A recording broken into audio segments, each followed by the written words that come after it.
Na realidade, é um prazer estar aqui. O prazer é redobrado porque encontrei dois ex-alunos. O Daniel foi meu aluno, o Oscar foi meu aluno, parece que tem mais um aí. Você também. Mais alguém foi meu aluno? Eu já tive no cursinho aproximadamente 100.400 alunos. Portanto, eu sou um homem que não tem direito à privacidade. E a reação dos ex-alunos normalmente é estranhíssima. Estou jantando no restaurante e um me encontra: professor, o senhor comendo? Mas tem a sensação que a gente não existe fora da sala. O chato é quando o ex-aluno é caixa do motel. E a pergunta é a mesma. O que eu queria discutir com vocês, nesses 100.400 alunos, vocês têm ideia da experiência que eu acumulei? Porque são 6.400 alunos, mas foram 100.400 cobaias.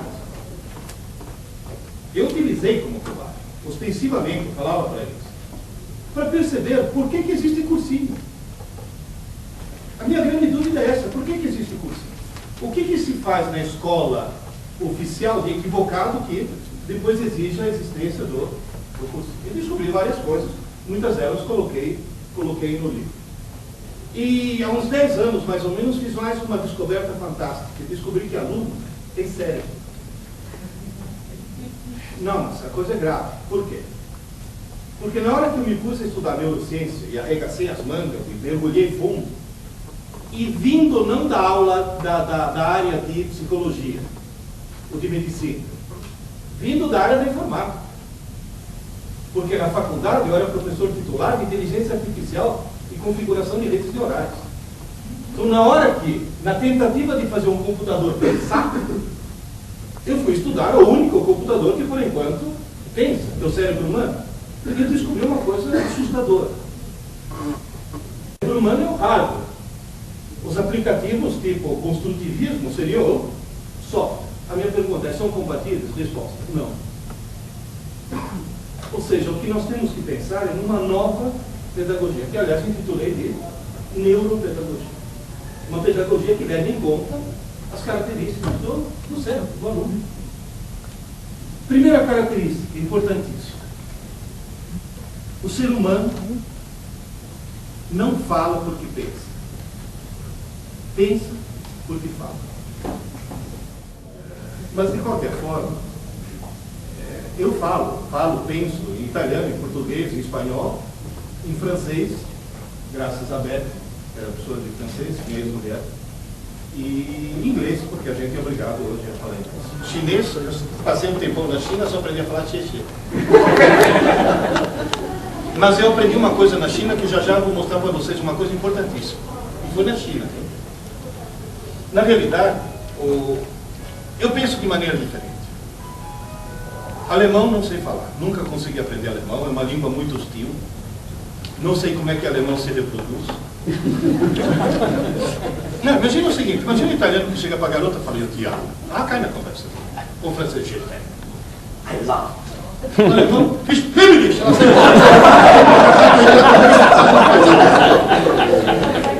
mas de qualquer forma, eu tive uma aula de alemão. Me ensinaram que G, você não lê G, você lê G, EU, você lê OI. E se você me der um texto em alemão, eu leio. Guten Morgen, mein lieber Freund, wie geht's? Alles gut, né? Gehen wir einen schwarzen Kaffee trinken? Ja, bitte. O que seria o sonho? Ou seja, o que eu sou em alemão? Analfabeto funcional. Alguém que sabe transformar letras em sons, mas não em ideias. Esse é o ponto-chave. Na verdade, em português nós temos algumas armadilhas linguísticas terríveis. Uma delas eu descobri esse ano. Eu estava em Londrina, estou viajando o Brasil inteiro. Estava em Londrina, dei uma entrevista na Folha de Londrina, que é o jornal mais importante lá do Paraná, e a jornalista pegou uma frase minha, pensou essa frase, colocou na primeira página, em boa companhia. Vocês estão vendo o Obama. O Brasil tem milhões de alunos e pouquíssimos estudantes.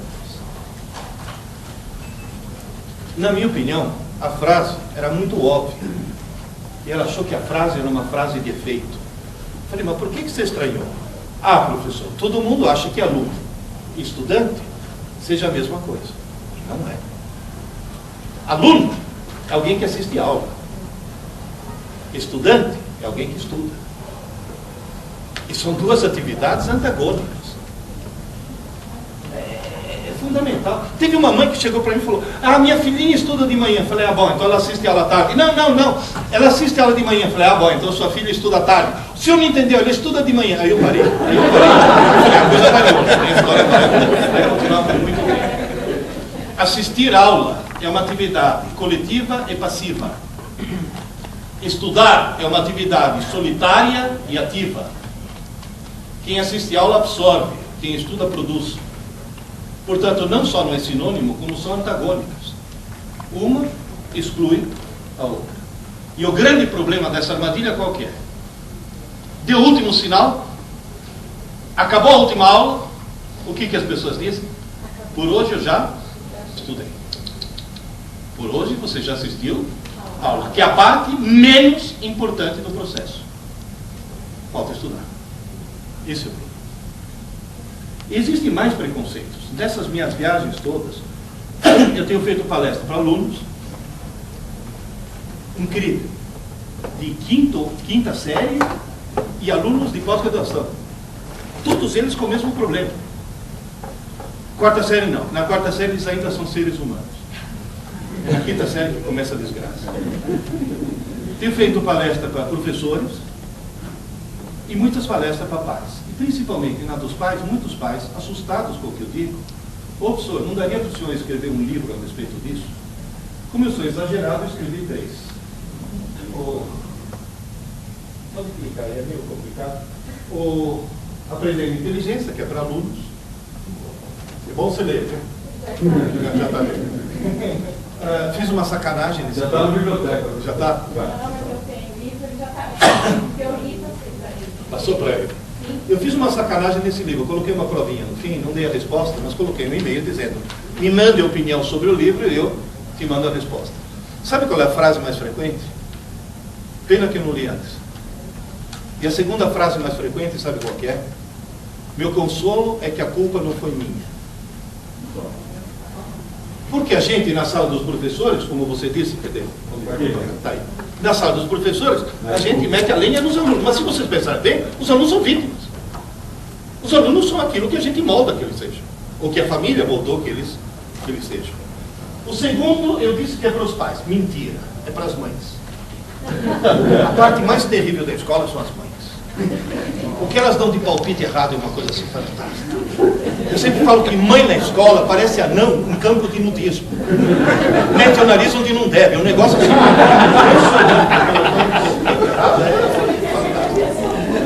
E o terceiro volume, que espero que vocês leiam, é para professores e pedagogas inteligentes. Quando eu falei isso, meu filho falou: pai, que meu filho é meu editor, eu acho que em Brasília não vai vender muito. Porque realmente em Brasília nós temos problemas. Mas aí está mais um preconceito. Qual é a palavra em comum aos 3 títulos? As neurociências já demonstraram, e a psicologia ainda não chegou lá, infelizmente, e a pedagogia está muito longe também disso, já demonstraram que a inteligência, talento e vocação são qualidades apenas. Não, vamos das famílias? Não. Por quê? Quando eu dava aula na PUC, eu dei aula na pós-graduação da PUC durante 4 anos, num curso de formação de terapeutas familiares. Se você está estranhando o que um físico faz no curso de terapia familiar, eu quero deixar bem claro que se eu tenho um cara que entende de família, eu sou. Casei 4 vezes. Não é vantagem? 5. Mas eu chego. Minha mulher não me ouça. Nem a minha. Moral da história. Nesse curso eu dizia, os meus alunos eram todos assim, psiquiatra, psicólogo. Eu falava, gente, se você estiver perdendo o jogo, não mude os jogadores. Mude as regras do jogo. É só mudar as regras do jogo. Então é facílimo. O Brasil poderia virar Finlândia amanhã. Amanhã. Se conseguíssemos, em 24 horas, mudar 3 regras. Que nós vamos ver já com essa. Só que antes de mudar as regras, tem uma pergunta que não quer calar. quem está muito arriba de nós outros? Os hermanos. Por que os alunos argentinos são muito mais inteligentes do que os alunos brasileiros? Por que o trânsito de São Paulo está um inferno? Porque só na cidade de São Paulo tem mais veículos que na Argentina inteira. Vocês sabiam disso? E por que os argentinos são mais inteligentes? Porque só na cidade de Buenos Aires tem mais livrarias do que no Brasil inteiro. Eu vou repetir, só na cidade de Buenos Aires tem mais livrarias do que no Brasil inteiro. E eu vou relatar, eu estava em Buenos Aires, precisei de um remédio às 3 horas da manhã. Saí do hotel e antes de achar uma farmácia aberta, achei 2 livrarias abertas, às 3 horas da manhã. Então, na realidade, a grande diferença é essa. Eles são mais cultos que a gente porque eles leem muito. Ponto final. Aluno argentino lê. Aluno brasileiro assiste Malhação. Essa Agora vocês vão dizer, professor, quais são as 3 regrinhas a serem mudadas? É só fazer os alunos brasileiros, em primeiro lugar, só transformar aluno em estudante. Já começa por aí. Aluno é aluno, estudante é estudante. Nós temos muito aluno, tem que transformá-los em estudantes. E fazer os alunos deixarem de cometer 3 erros. O terceiro já cometeu, né? Somos um país de analfabetos funcionais. 70 milhões de brasileiros jamais leram um livro. E outro tanto leram 1, 2 ou 3 no máximo. Eu conheço um cara em Brasília que só leu 3. Aliás, 3 não, 2,5. O terceiro não acabou de colorir ainda. Agora, o outro problema é esse daqui. Os alunos brasileiros não sabem mais assistir aula. Isso se deve a uma coisa terrível chamada Estatuto da Criança e do Adolescente, que tirou do professor toda e qualquer autoridade que ele poderia ter durante uma aula.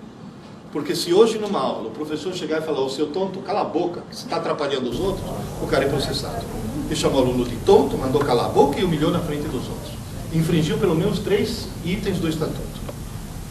Então, na realidade, o que... Hein? Constrangimento.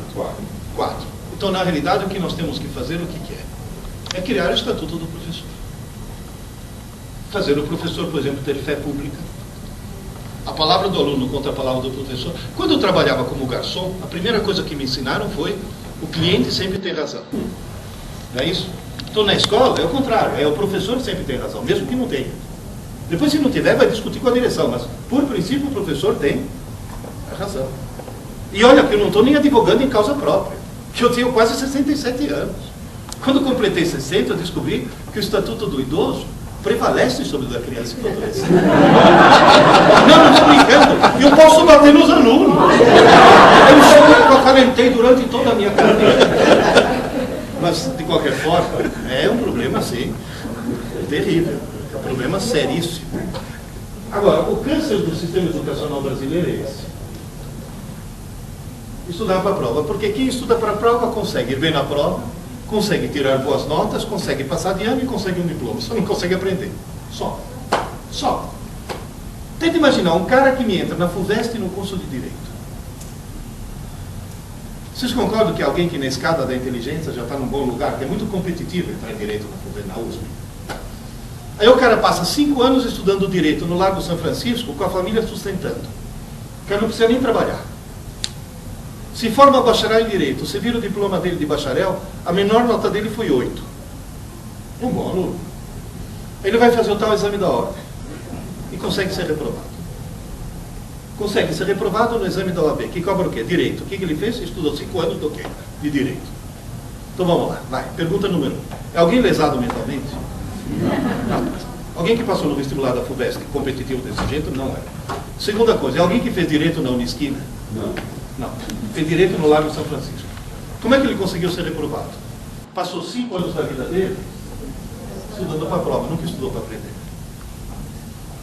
Essa é a desgraça, é o câncer do sistema educacional brasileiro. Vamos dizer, mas se ele tira uma boa nota, não quer dizer que aprendeu.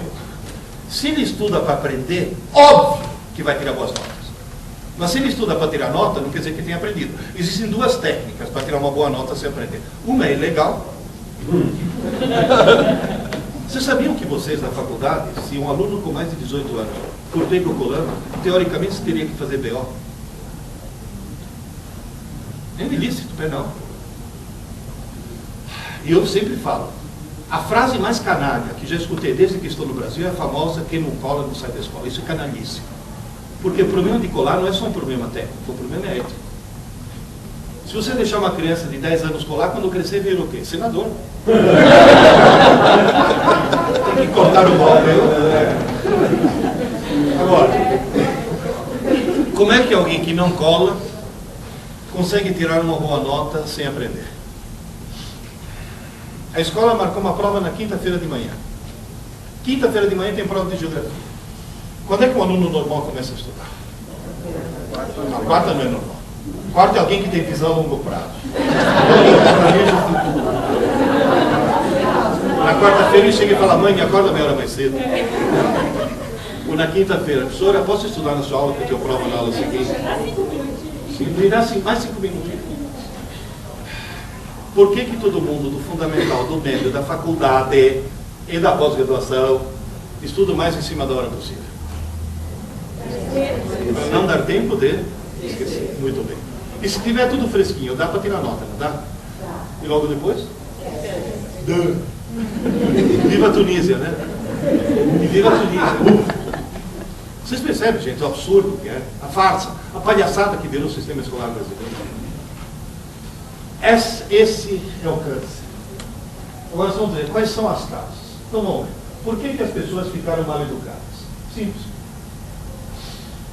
Porque se criou o hábito no Brasil de se ter um televisor ligado o tempo todo. Quer dizer, e o que isso tem a ver? Tem a ver que todo brasileiro se acostumou a ter alguém falando com ele que pode ser ignorado. Onde quer que você vá, tem um zum de fundo. É zum, zum, zum. E aí, de repente, o professor vira um zum. Você não consegue mais ir no cinema. As pessoas falam em voz alta. Já repararam isso? É simplesmente. Eu não aguento mais. Eu entrei na internet e depois vou mostrar para vocês. $8,99. Controle remoto Ninja. Eu sempre ando com ele. É um controle remoto que desliga qualquer televisor do mundo. Onde quer que eu vá, eu apagando as... E o mais engraçado é a reação das pessoas. Estou no hotel tomando o meu café da manhã. Não quero a companhia do Louro José no meu café da manhã. Então eu pego o Ninja.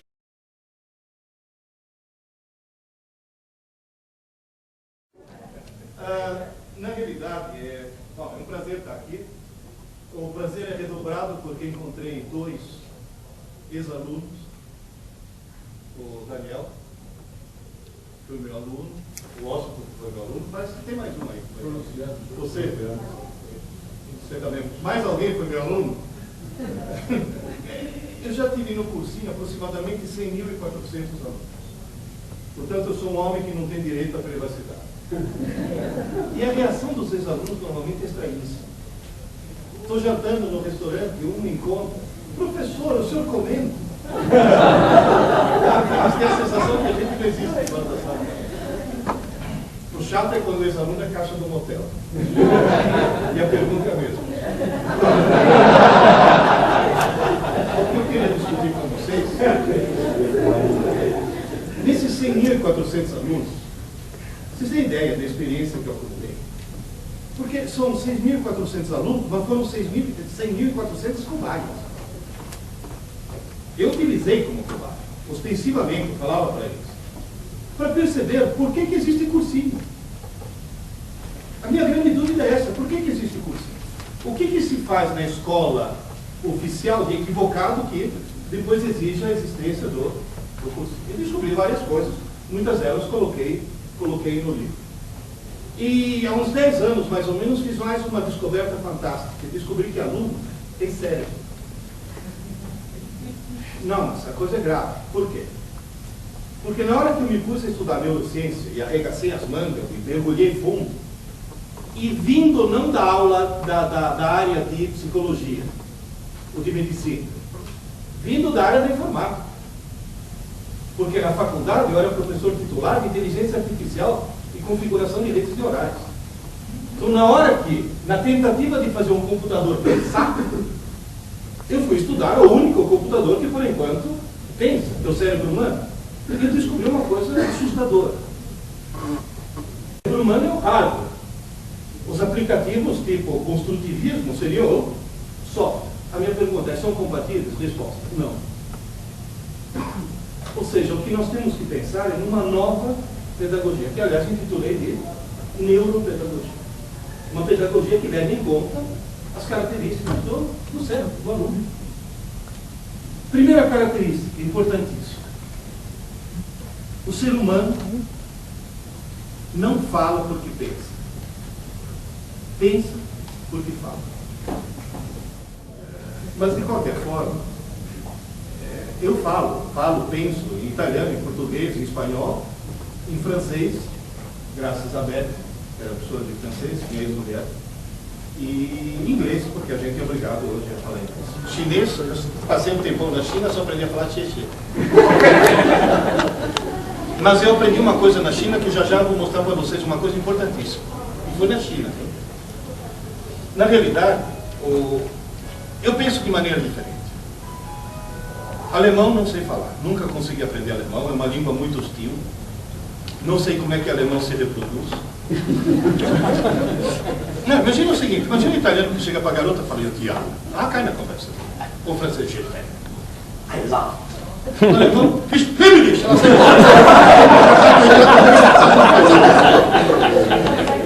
mas de qualquer forma, eu tive uma aula de alemão. Me ensinaram que G, você não lê G, você lê G, EU, você lê OI.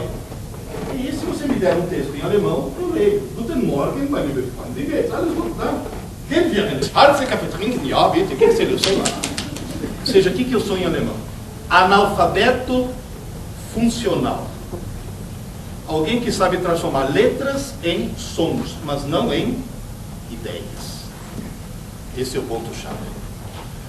Na verdade, em português nós temos algumas armadilhas linguísticas terríveis. Uma delas eu descobri esse ano. Eu estava em Londrina, estou viajando o Brasil inteiro. Estava em Londrina, dei uma entrevista na Folha de Londrina, o jornal mais importante lá do Paraná, e a jornalista pegou uma frase minha, pensou essa frase, colocou na primeira página, em boa companhia. Vocês estão vendo o banco. O Brasil tem milhões de alunos e pouquíssimos estudantes. Na minha opinião, a frase era muito óbvia. E ela achou que a frase era uma frase de efeito. Falei, mas por que você estranhou? Ah, professor, todo mundo acha que aluno e estudante seja a mesma coisa. E não é. Aluno é alguém que assiste aula. Estudante é alguém que estuda. E são duas atividades antagônicas. É fundamental. Teve uma mãe que chegou para mim e falou, ah, minha filhinha estuda de manhã. Eu falei, ah, bom, então ela assiste aula à tarde. Não. Ela assiste aula de manhã. Eu falei, ah, bom, então sua filha estuda à tarde. O senhor não entendeu, ela estuda de manhã. Aí eu parei. Eu falei, a coisa vai longe. A história vai continuar muito bem. Assistir aula é uma atividade coletiva e passiva. Estudar é uma atividade solitária e ativa. Quem assiste aula absorve, quem estuda produz. Portanto, não só não é sinônimo, como são antagônicas. Uma exclui a outra. E o grande problema dessa armadilha qual que é? Deu o último sinal, acabou a última aula, o que as pessoas dizem? Por hoje eu já estudei. Por hoje você já assistiu a aula, que é a parte menos importante do processo. Falta estudar. Esse é o problema. Existem mais preconceitos. Dessas minhas viagens todas, eu tenho feito palestra para alunos, incrível, de quinta série e alunos de pós-graduação. Todos eles com o mesmo problema. Quarta série não. Na quarta série eles ainda são seres humanos. É na quinta série que começa a desgraça. Tenho feito palestra para professores e muitas palestras para pais. E principalmente na dos pais, muitos pais, assustados com o que eu digo. Ô, professor, não daria para o senhor escrever um livro a respeito disso? Como eu sou exagerado, eu escrevi 3. Pode clicar aí, é meio complicado. Aprender inteligência, que é para alunos. É bom você ler, viu? Já está lendo. Fiz uma sacanagem nesse Já está na biblioteca. Já está? Não, mas eu tenho livro, ele já está. Eu li para ele. Passou para ele. Eu fiz uma sacanagem nesse livro. Eu coloquei uma provinha no fim, não dei a resposta, mas coloquei um e-mail dizendo: me mande a opinião sobre o livro e eu te mando a resposta. Sabe qual é a frase mais frequente? Pena que eu não li antes. E a segunda frase mais frequente, sabe qual que é? Meu consolo é que a culpa não foi minha. Porque a gente, na sala dos professores, como você disse, cadê? Tá aí. Na sala dos professores, a gente mete a lenha nos alunos. Mas se vocês pensarem bem, os alunos são vítimas. Os alunos são aquilo que a gente molda que eles sejam. Ou que a família moldou que eles sejam. O segundo, eu disse que é para os pais. Mentira. É para as mães. A parte mais terrível da escola são as mães. O que elas dão de palpite errado é uma coisa assim fantástica. Eu sempre falo que mãe na escola parece anão em campo de nudismo. Mete o nariz onde não deve. É um negócio assim.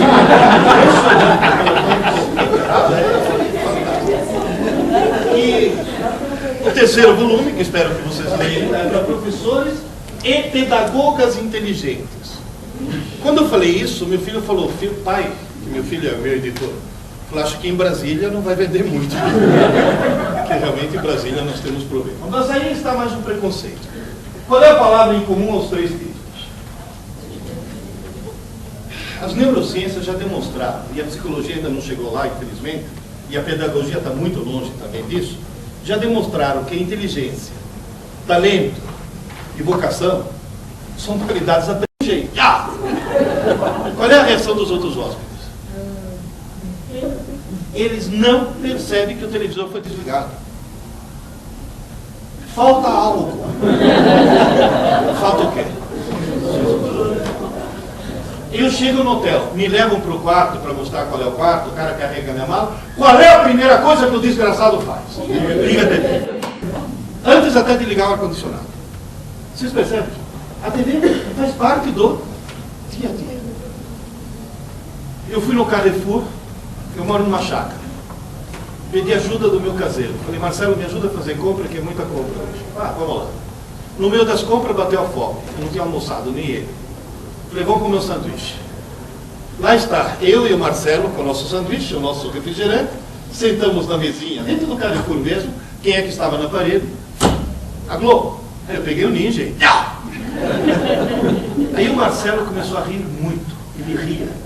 Falei: Marcelo, você nunca viu o ninja? Ele falou: ninja eu já vi. Eu nunca vi isso aí. Eu olhei que tinha um cidadão com um sanduíche meio comido, olhando para a TV apagada assim. Imóvel. Eu peguei o ninja, liguei de novo, ele voltou a comer. Eu vi um ser humano dar um pause na vida, e o Zuzum parou. O Zuzum voltou. Portanto, a primeira tarefa que eu peço para vocês: chegou em casa, por favor, desligue a TV. Não, vocês não têm ideia do que a TV está falando. Eu já trabalhei na TV.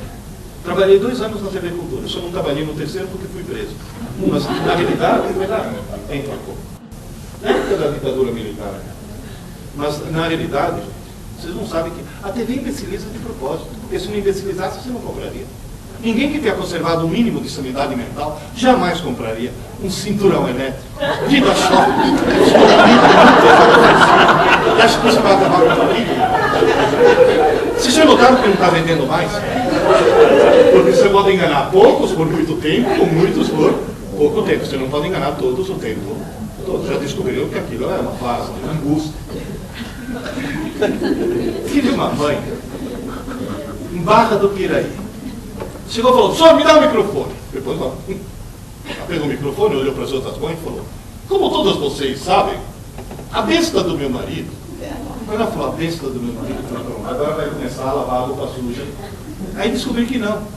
É a forma carinhosa com a qual as esposas de Barra do Piraí tratam o cônjuge. A besta do meu marido. Olha, nunca, você dá aula de lógica, nunca tente entender a lógica de uma mulher. Ela não é nem melhor nem pior que a nossa, é completamente diferente, é um outro sistema operacional. Alguém chega para você e fala, se você não sabe porque eu estou brava com você, não sou eu que vou dizer. É muito moderno isso. Vocês estão rindo. Você aí na câmera, é casado? Não. Não, você vai casar. Você entendeu que é lógica feminina. Ela vai passar 20 anos tentando te mudar. Quando não consegue, vai falar, você não é mais o mesmo. Como todas vocês sabem, a besta do meu marido comprou uma casa numa pirambeira, num buraco que não pega TV.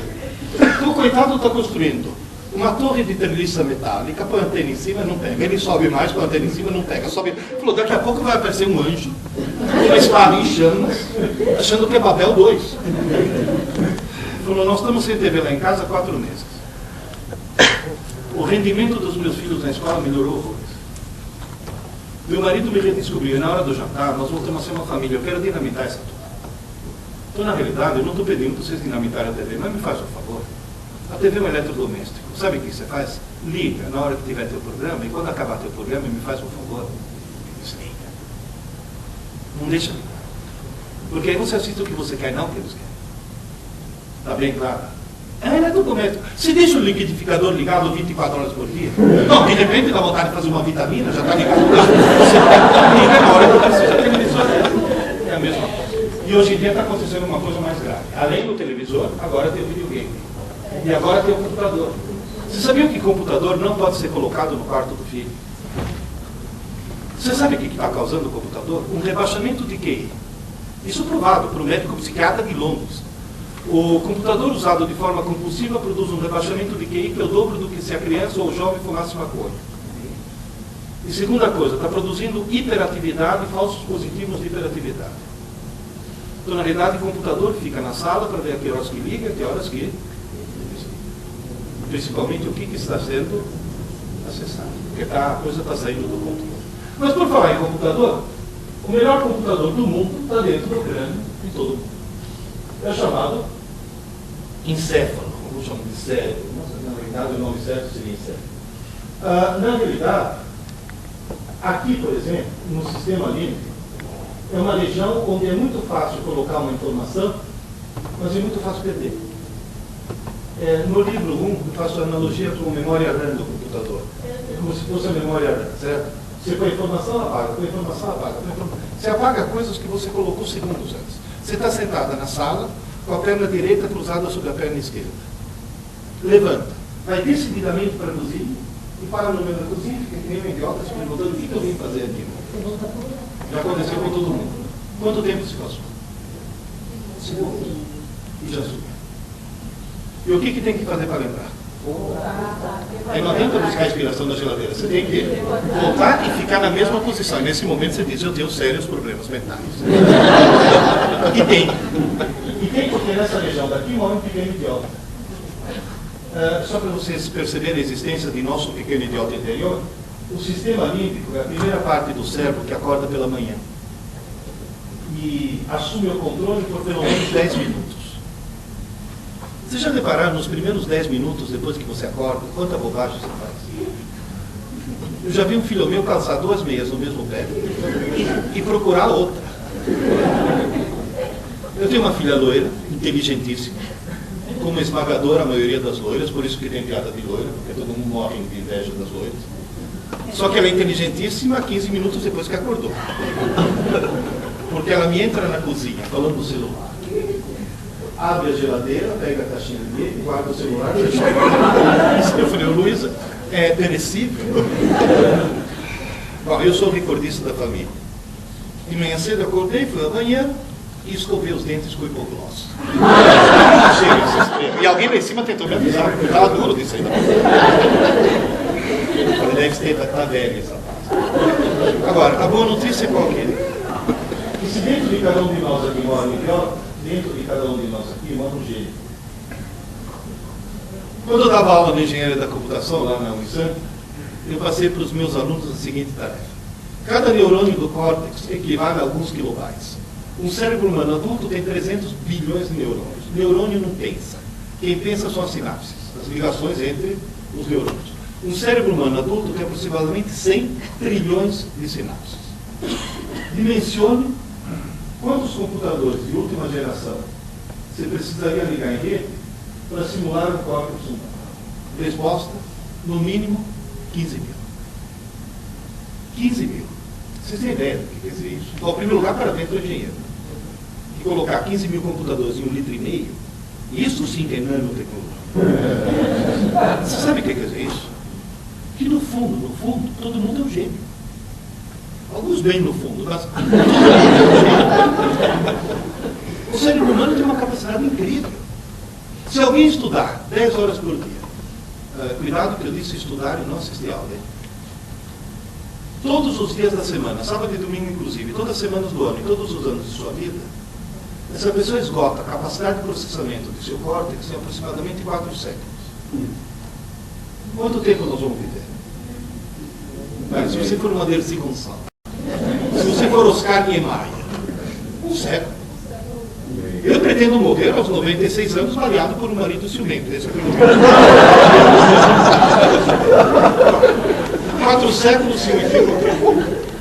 Que todos nós vamos morrer com pelo menos 3/4 da inteligência que ele nos deu ainda ser desenvolvida. Olha enorme, gigantesco desperdício, só porque essa rede veio sem manual de instruções. E as pessoas usam de maneira extremamente equivocada. Quer ver? Vocês não vão perceber.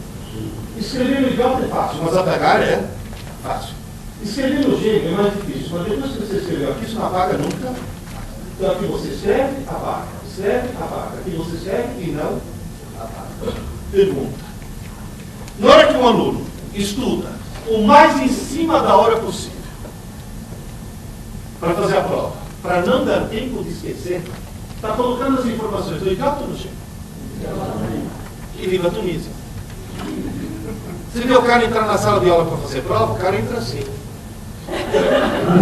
Sem chacoalhar a cabeça. Você chamava outra, que foi pelo ponto agora. Ou aquela menina que entra assim, não fala comigo. Pior ainda, professora, dá a prova logo, antes que eu. Vocês percebem, gente? Então, tá bom, professor, como é que a gente faz para... Qual é o manual de instruções? Pelo menos o comecinho, a gente nas neurociências já descobriu, pelo menos o comecinho do manual. Daqui para frente eu vou trabalhar com metáfora para não entrar na parte técnica, certo? Porque senão a gente vai ficar até daqui a uma semana nós estamos ainda discutindo a parte técnica. A minha metáfora é a seguinte: aprender é escrever no cérebro. Agora, como é que eu escrevo no cérebro? Em cada uma dessas regiões eu escrevo de uma forma diferente. Por exemplo, como é que eu vou escrever no cérebro?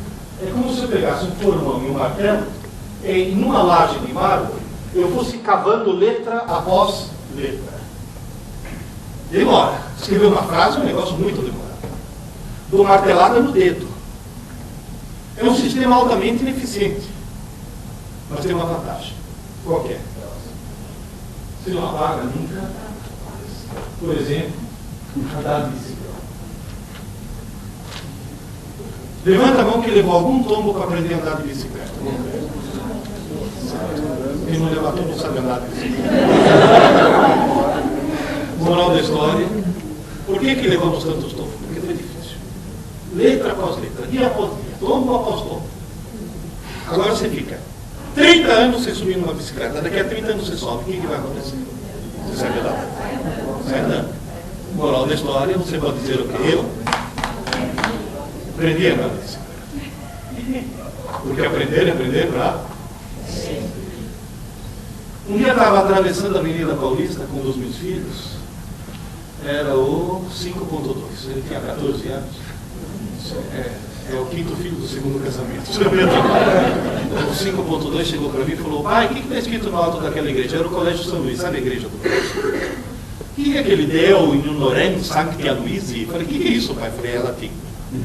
Você sabe o que está escrito? Eu falei: não sei, deixa eu ver. Deo, terminação em O é dativa, então objeto indireto. In honorem é acusativa, é a preposição em vez de acusativa. Sancti Aloisi, evidentemente genitivo. Aí está escrito que essa igreja foi construída para Deus em honra de São Luís. Ele me olhou de uma forma muito estranha. Pai, você não é professor de física? Eu falei, só. Você sabe latim? Eu falei, filho, quando eu tinha a tua idade, latim era uma das matérias da escola. Eu aprendi latim quando eu tinha a tua idade. Nossa, pai, mas faz tanto tempo. Os nossos filhos vão nascer, né? Nós vamos fundar. Eu falei, filho, eu não falei que eu tive aula de latim. Eu não falei que me ensinaram latim. Eu falei que eu aprendi. E quando você aprende para.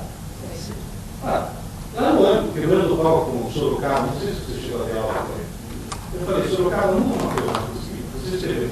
E Newton enunciou a primeira lei da dinâmica textualmente assim. Eu falei, quem disse textualmente? Assim. Não, é textualmente. Eu falei, você traduziu errado. Meu inglês é muito melhor que o seu. Eu falei, como está explicado? Porque o Newton não escrevia em inglês, ele escrevia em latim. Se você pegou do inglês, você já herdou o erro de tradução.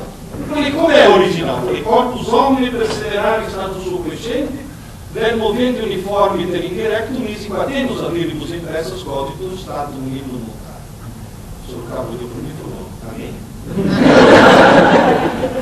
Quando você aprende para sempre, não por isso. Amém, claro.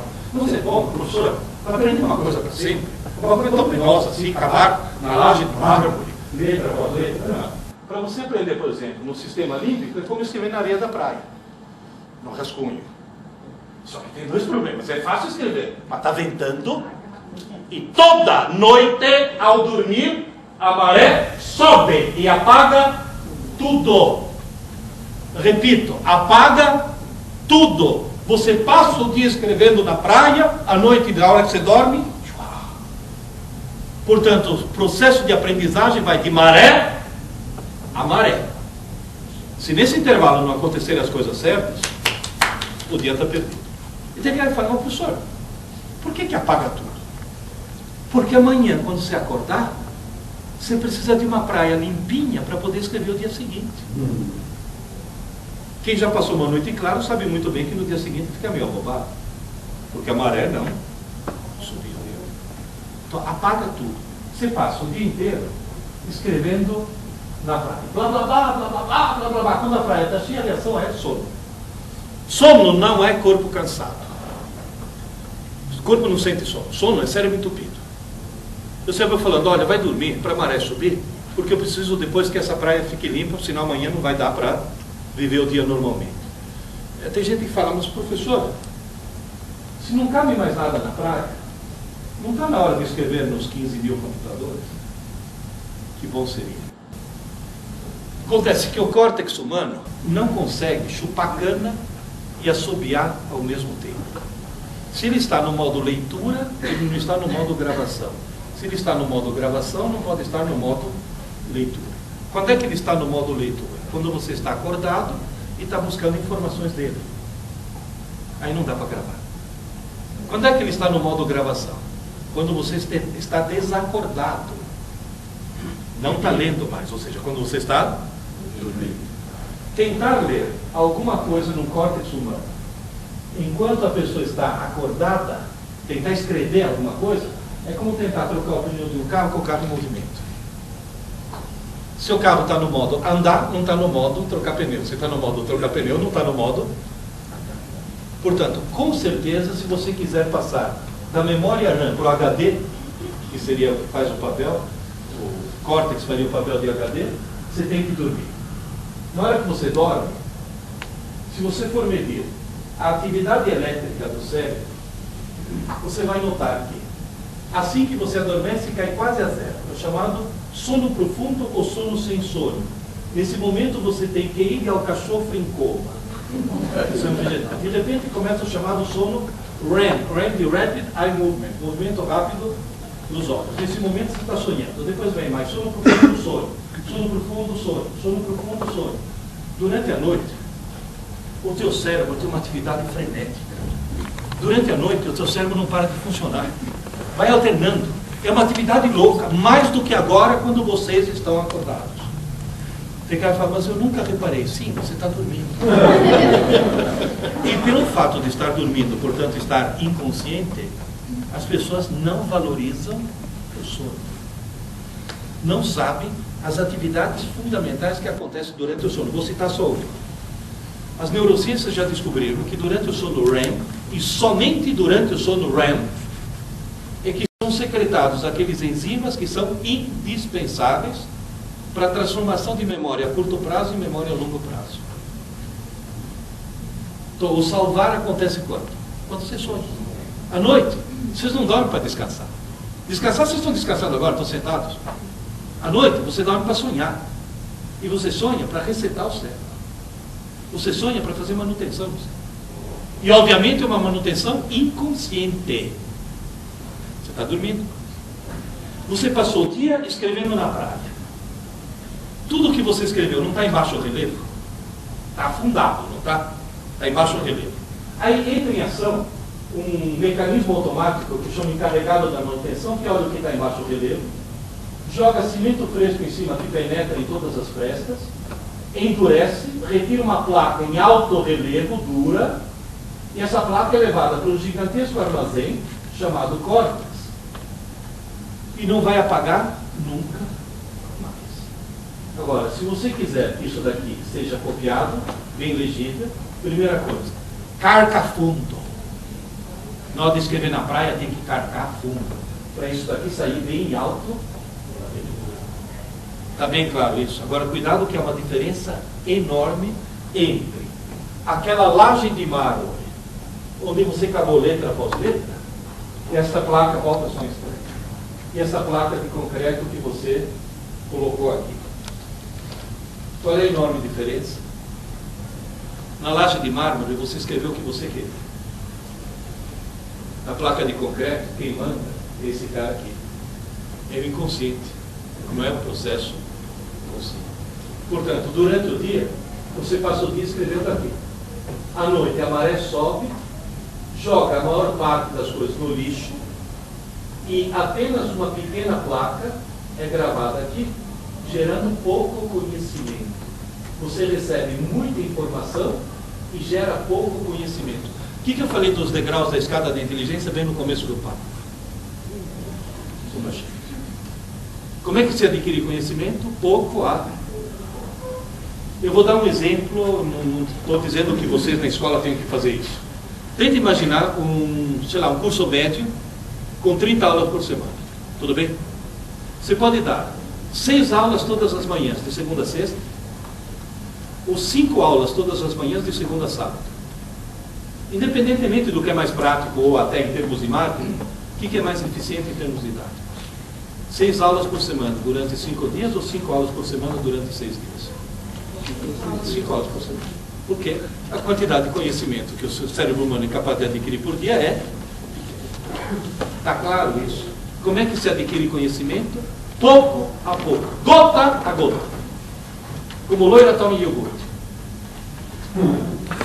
Por que loira toma iogurte com conta-gotas? Porque na embalagem está escrito consumir até janeiro de 2010. Com conta-gotas, chinelo na mão, que tem lá toda assim os vídeos, né? Nunca se sabe. Mas de qualquer forma, é pouco a pouco. Tem gente que fala, professor, na cabeça de um aluno normal, toda noite, o que vai para o lixo? As aulas. O que vai para a memória permanente? As abobrinhas.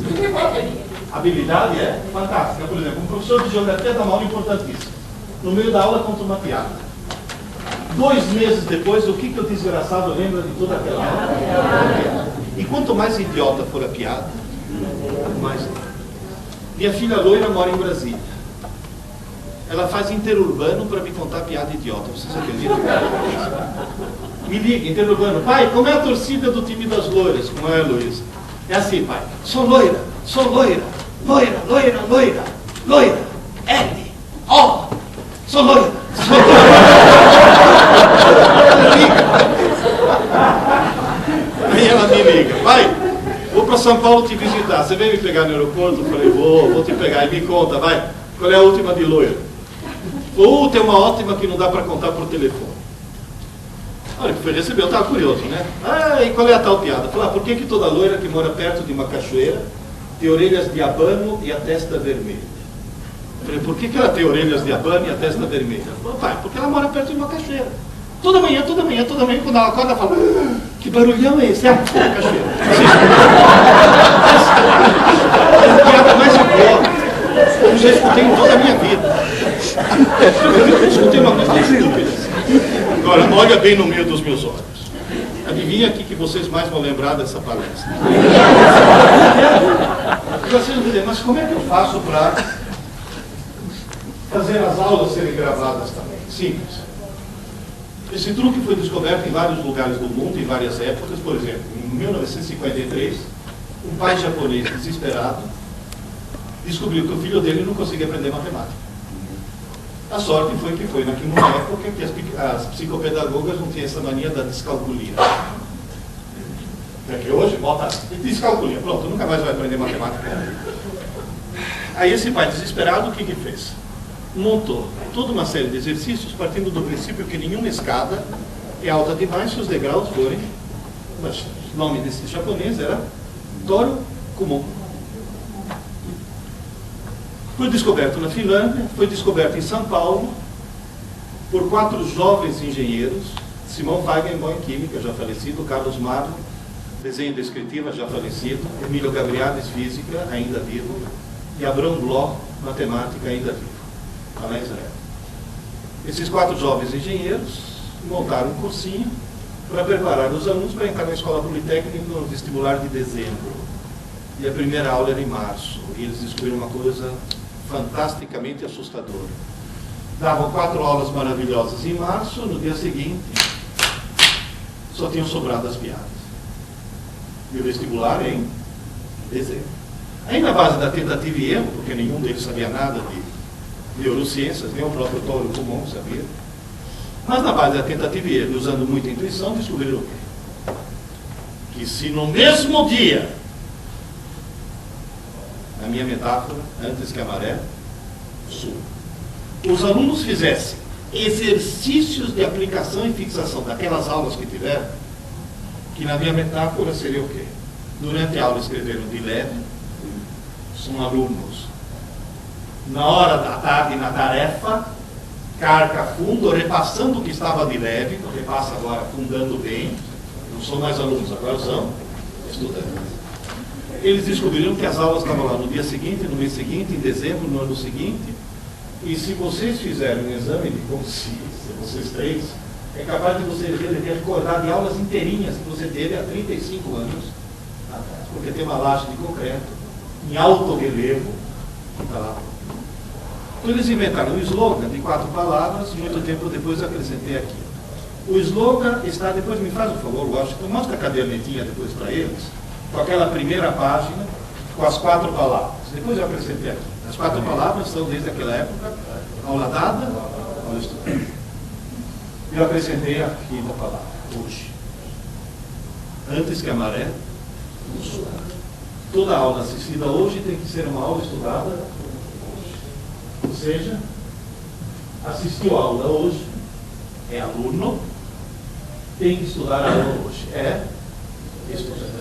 E tem que ser antes que a maré suba, ou seja, antes que se passe uma noite de sono.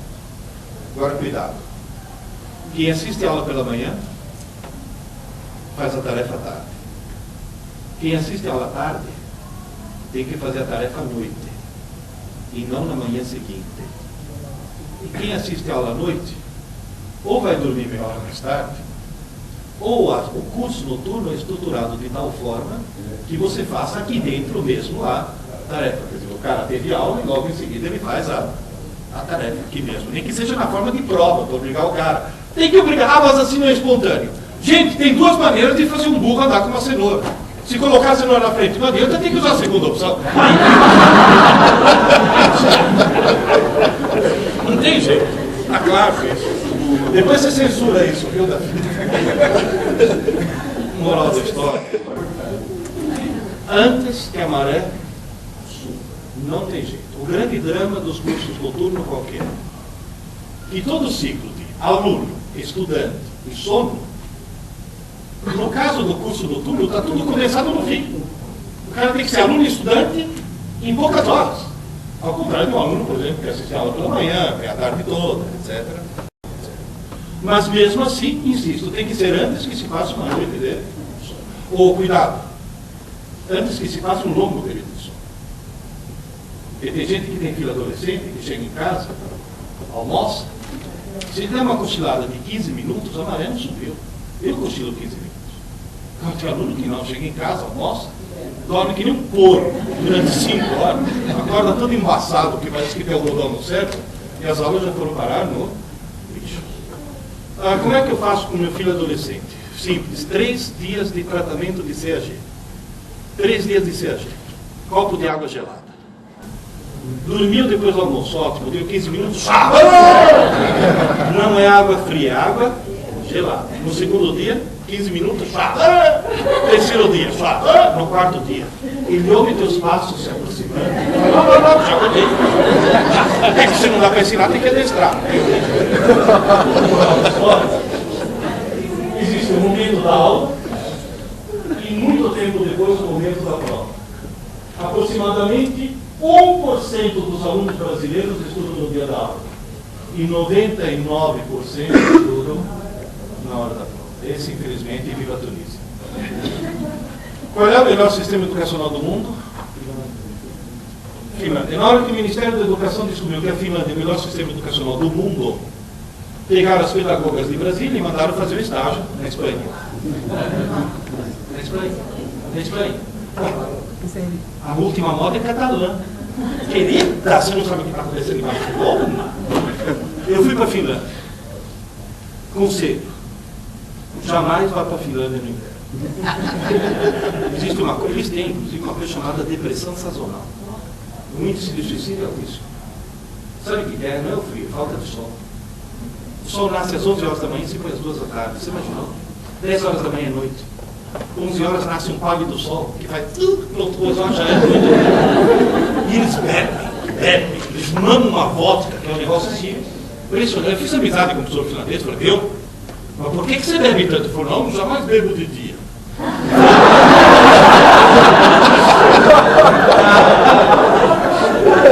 O que eu descobri na Finlândia? Eu descobri que a Finlândia é um país altamente feminista. Metade do parlamento finlandês são mulheres. A multinacional de maior sucesso da Finlândia é a Nokia, líder mundial em celulares. Quem a transformou em líder mundial? Seu presidente, que é inteligentíssimo. Quem é o presidente da Nokia? Uma mulher. Todas as mulheres finlandesas trabalham, só que como a Finlândia é um país de primeiro mundo, não tem desigualdade social, portanto não tem babá, não tem empregada doméstica. Portanto, todas as escolas finlandesas são período integral, porém, só tem aula pela manhã. Eu fui à tarde. O que eu descobri à tarde? Simplesmente que as crianças, além de fazer esporte, cada um deles tem sua escrivaninha, com suas gavetas, seus livros e seus cadernos, e todos eles, em silêncio e solitariamente, fazem aula dada, aula estudada. Na Coreia é assim, na China é assim, no Japão é assim. No Brasil era assim, porque quando eu era aluno eu tinha a minha escrivaninha dentro da escola, com as minhas gavetas, eu era obrigado a ficar 3 horas sentado na frente daquela escrivaninha toda a tarde. Ou seja, além de aluno eu era obrigado a ser estudante. Vocês percebem? Agora eu vou dizer uma coisa. Eu conheço escolas do mundo inteiro. Eu viajei o mundo inteiro. Não tive nenhuma escola até hoje que funcionasse melhor do que a aula dada, aula estudada. Ou seja, professores, pelo amor de Deus, não se permita nunca dar uma aula sequer sem que ela esteja acompanhada de uma tarefa. Isso é o ponto fundamental. Eu estava em Mato Grosso, como chama aquela cidade? Vamos lá perto da Serra do Caxi. O ano me liga. Bia, precisa de 5 aulas de gravitação universal para o terceiro médio. Dá para você escrever? Quando eu voltar para São Paulo, eu escrevo. Não. É urgente. Começa aí. Você não tem folga no hotel? Tá, obrigado. Aí eu peguei meu computador, 5 aulas de gravitação. O que eu escrevi? Em primeiro lugar, 5 tarefas. Depois de escrever a parte mais importante, que são as 5 tarefas, aí cocei a cabeça e falei, que aulas que eu vou ter que escrever agora para que quando esse cara estiver sozinho, seja capaz de executar essa. Esse é o ponto-chave. Esse é o ponto importante. Estava eu na China, na cidade de Xi'an, conhece? Onde tem o exército dos guerreiros de Terracão. Aí fui visitar uma cidade lá e o professor me disse o seguinte: se eu escuto, esqueço, se eu vejo, entendo, se eu faço, eu Confúcio. Repito, se eu escuto, eu esqueço. Se eu vejo, eu entendo. Se eu faço, eu aprendo. Eu não admito alguém que esteja estudando sem ter um lápis e um papel na mão. E vou dizer mais uma coisa. Se você perder todas as anotações que você está fazendo agora, perder, mesmo assim, você vai ser a pessoa que mais chance vai ter de lembrar do que foi dito, porque foi o ato de escrever. E cuidado, escrever e não digitar, hein? Se você escrever, vai para o teu HD. Se você digitar, vai para o HD do micro. Então, sempre escrever. Isso é fundamental. A partir do Fundamental 2, durante a aula, o aluno ouve e vê. E durante a tarefa, ele faz. Portanto, a aula não serve para aprender, a aula serve para entender. A tarefa é que serve para... Agora, sabe qual é o perigo? Quando o professor é muito bom, quando o professor é muito bom, o aluno olha e fala: nossa, entendi tudo, logo já sei. Você entendeu, não? Posso fazer uma demonstração rápida? Com a mão direita, segura o nariz. Segura o nariz, com a mão direita. Eu estou segurando com a mão esquerda porque estou fazendo o papel de espelho. Com a outra mão, segura a orelha por fora. Por fora. Isso. Estou esperando que ela está se ajeitando. Oi. Por fora, não por dentro. Agora bate. Agora com a outra mão o nariz, por esquerda, e a orelha. Bate. Com a primeira mão o nariz e a orelha. Bate. E com a outra mão o nariz, orelha. Bate. Ó, para. Todo mundo entendeu. Não tem jeito de não entender, que é para segurar o nariz e a orelha. Cruzado e intercalado. Agora vamos ver se aprenderam. Comecei com que mão? Então vamos lá. Mão direita.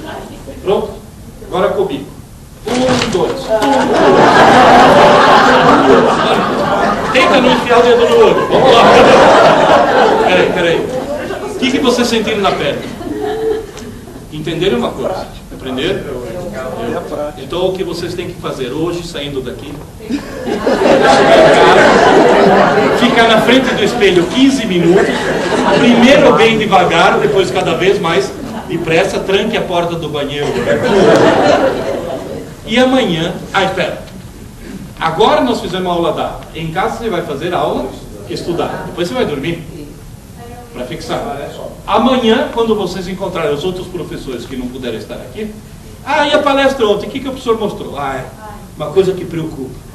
Ele falou que deve ser muito lesado alguém que não consegue fazer. Você pode tripudiar em cima dos outros. Você entendeu? Aprendeu, tá claro? É claro que quando a criança é pequena, durante a aula ela ouve, vê e faz, ou seja, alterna. É aluno, estudante, estudante, aluno, aluno, estudante, durante a aula. Mas leva uma pequena lição para casa para criar o hábito. Quando o cara está no cursinho, o faz durante a aula é muito pequeno. Não tem muito tempo. Então o que interessa é o que ele faz em casa, ou na sala de estudo. Portanto, a importância da aula vai diminuindo com o correr dos anos de escola, e o estudo solitário vai aumentando cada vez mais. Aqui ele é ultra dependente da tia. Tem a tia, tem auxiliar da tia, tem 12 aluninhos na sala. Quando chega no pré-vestibular, na aula eu tinha 200 alunos. A aula só serve para entender, depois o que o cara vai aprender. Portanto, no fundo, qual é o dever da escola? Fazer o cara subir a escada da inteligência, se transformando em autodidata.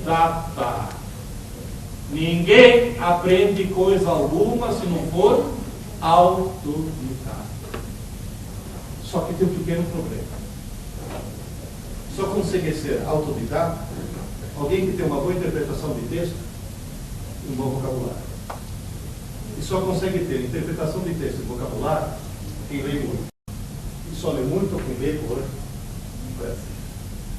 E a escola brasileira é especialista em criar lógica. Porque chega para o pobre coitado de 12 anos, que idade que ele tem? 14, de 14 anos. A mão de aluno chega e fala: você vai descobrir o prazer pela leitura, toma, Iracema. E vocês riram, porque todo mundo passou por isso. Certo? Chega para alguém de 14 anos, dá bom casmurro. O que alguém de 14 anos vai se interessar pelo diário de um corno, meu Deus do céu? Para com isso.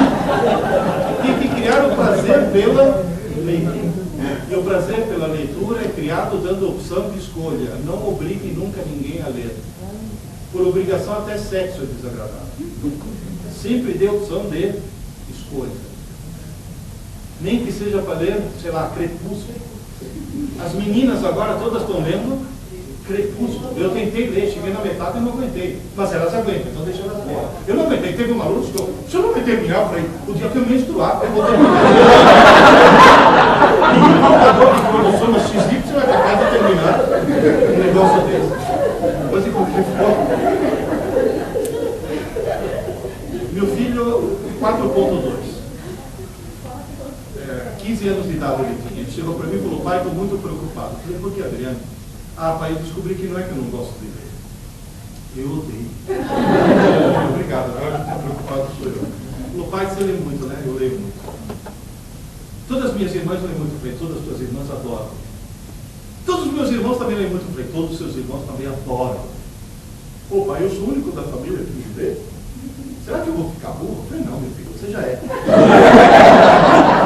Quem não lê, por definição, é uma besta. É uma técnica que eu uso para aumentar a autoestima. É que essa história de autoestima eu vou ter que contar. Tem que falar: você xinga teus filhos, xinga teus alunos, não é xingar. É tentar ajudar.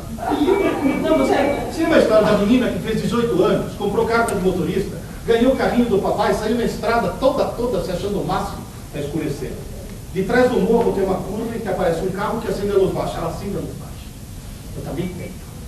Aí o cara acende a luz alta. Ela acende a luz alta. Aí o cara passa por ela e grita: vaca! Ela grita: corno! Faz a curva e pum! Bate na vaca que estava no meio. Muitas vezes você pensa que a pessoa está te xingando, a pessoa está tentando.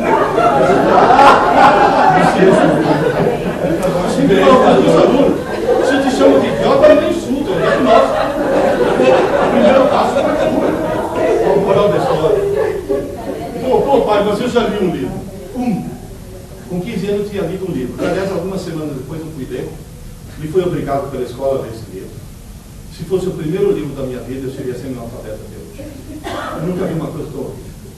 Eu tentava ler e falava: meu Deus do céu, quem que escreveu isso? Ele só pode ser uma freirinha que fuma maconha. Era um livro sobre as crises místico-religiosas de uma galinha. Uma galinha tendo crises místico-religiosas. Adriano, não estou pedindo para você ler um livro, estou pedindo para você descobrir o prazer de ler. Como? Falei: fácil. Foram escritos milhões de livros no mundo, um foi escrito para você. Falou: qual? Eu não sei. Como é que eu acho? Falei: simples. Começa a ler um livro qualquer, tá chato, para e começa outro. Para, tua tarefa não é ler. Tua tarefa é descobrir o teu livro. Isso está chato. Ah, mas se todo mundo falou que é bom para eles, não para você. Começa outro. Está chato? Para e começa outro. Está chato? Para e começa outro. Falei: sabe qual é o perigo? Depois de você fazer isso 4, 5 vezes, você vai ter a falsa sensação que todos os livros do mundo são chato. Não é verdade. Livro é que nem namorado. Está chato? Troca. Está chato? Troca. É que nem esposa. Moral da história: na 8ª tentativa ele achou o Hobbit no tal do Tolkien. Pai, nunca achei que um livro pudesse ser tão divertido. Eu falei: está salvo. Está salvo porque agora você vai entender uma frase que você já escutou teu pai falar, tua mãe falar, tuas irmãs e teus irmãos falarem, e você nunca entendeu. Falou: que frase? Eu li o livro e assisti o filme, mas o livro é muito melhor do que o. Pois é. Falei: a história continua. Falei: continua. Senhor dos Anéis. Compra para mim. Vocês imaginam a emoção de um pai que eu vi seu filho semi-analfabeto pedir para comprar? Não, 3, né? Senhor dos Anéis. Entreguei para Adriano 1.200 páginas. Devorou. Pai, tem mais alguma coisa no gênero? Eu falei: disse que é a segunda dose. Aí eu fui sacana. Falei: que tal a história do Rei Arthur, Mago Merlin, Cavaleiros da Tábua Redonda? 4 volumes das Brumas de Alba. Devorou. Pai, tem mais alguma coisa no gênero? Tem. Só que vou mudar um pouco de gênero, né? Senão daqui a pouco se vira feiticeiro. As Aventuras Completas de Sherlock Holmes, demorou. A trilogia da fundação do Isaac Asimov, demorou. O Fim da Infância de Arthur Clarke, demorou. Agora eu pergunto, Adriano, odiava a gente? Ele odiava a maldita galinha, é isso que ele odiava. Na realidade, hoje o Adriano lê, fala, escreve, pensa fluentemente em português, italiano, espanhol, francês, inglês, até ele empatou comigo. E acabou de voltar de Frankfurt. Aprendeu alemão. Coisa que eu jamais vou fazer. Não adianta. Chegou um brasileiro e falou: a língua mais suave do mundo é o português. Eu falei: por quê? Borboleta. Ó, dá ideia. Borboleta. Aí o francês falou: não, então francês, borboleta francês? Ah, que bom. Aí inglês falou: sorry. Então inglês, borboleta, bota. Aí italiano: não. Na língua pessoal do alemão dele italiano: farfalla. Alemão chegou e falou: nein. Língua mais suave do mundo, alemão, borboleta, alemão, Schmetterling. Schmetterling, daí é de uma borboleta de asas de acinó.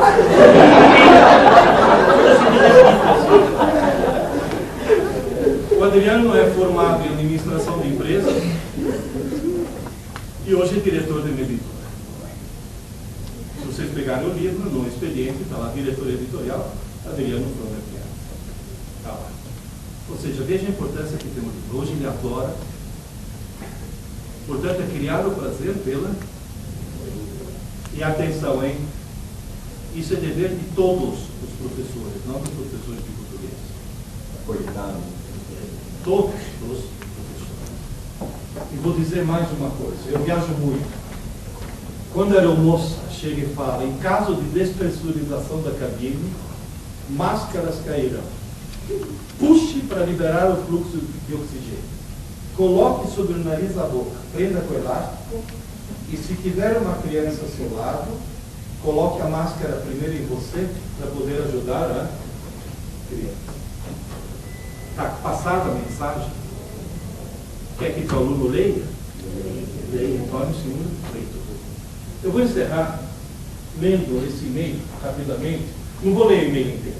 São centenas de e-mails que eu estou recebendo, mas esse me tocou em particular.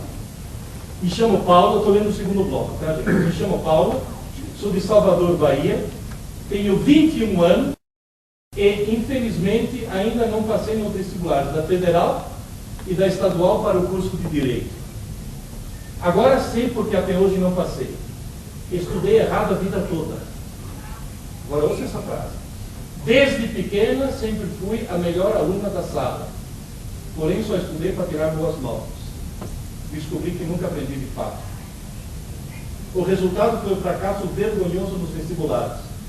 Eu não entendia como uma aluna nota 10 pudesse ser reprovada tantas vezes no vestibular. Faço vestibular desde 2005, quando terminei o terceiro ano. Agora a Paula entendeu. Ela foi uma boa aluna, mas foi uma péssima. Esse que é o ponto-chave. O nosso dever é transformar alunos em... É isso que nós temos. É o ponto-chave. O resto é tudo absolutamente assim. Se você tivesse falado, faz uma palestra curta de só 5 palavras, eu teria falado aula dada, aula estudada. E uma palestra mais curta ainda, em uma palavra só, leia! Nem que seja para ler Júlia, Bianca, Sabrina. Pelo amor de Deus. Está claro? Gente, muito obrigado. Desculpe pelo segurado tanto tempo.